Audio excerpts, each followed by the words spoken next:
উদ্দেশ্য করে এখানে জুয়া বসেছিল।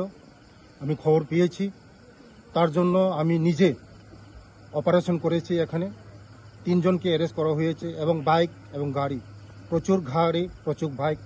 এখানে তাদের যারা খেলোয়াড় তাদেরকে পাইনি, তবে যেতে যেতে তারা অশ্লীল ভাষা গালিগালাজ করে গেছে আমাদেরকে।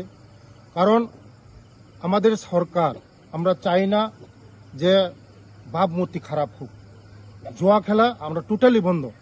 তার জন্য আমার এই বিধানসভার আমি কোনোদিন এমন খেলা জুয়া কোনোদিন পারমিশন দেব না।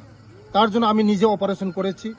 আমি শুনেছি এখানে জুয়া খেলা হচ্ছে, তাই আমি আমার স্কোয়াডের সঙ্গে নিয়ে এসেছি। আমি ওসি সাহেবকে ফোন করেছি, ওসি সাহেব আসতেছে, এসডিপি সাহেব আসতেছে তেলিয়ামুড়ার। এখন এই বাইকগুলি এবং গাড়িগুলো রিকভারি করে নিয়ে যাবে, তারপরে দেখা যাবে আইন আইনের পথে চলবে, কানুন কানুনের পথে চলবে। কয়টা বসি ছিল? প্রচুর প্রচুর প্রচুর, মানে বলতে গেলে আমরা বলতে পারি জুয়ার রমরমা। জুমার রমরমা চলছিল। নেপথ্যে কারা আছে এটা বের হবে, বের হবে। এটা আইন আইনের পথে চলবে, কাউকে রেহাই দেওয়া হবে না, কাউকে রেহাই দেওয়া হবে না।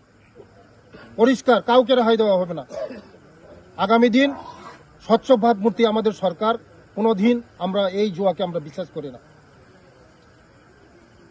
নেশা মুক্ত ত্রিপুরা, জুয়া মুক্ত ত্রিপুরা আমাদের রাজ্যের জনপ্রিয় মুখ্যমন্ত্রী প্রফেসর ডক্টর মানিক সাহেব যে নেতৃত্বে যে সরকার।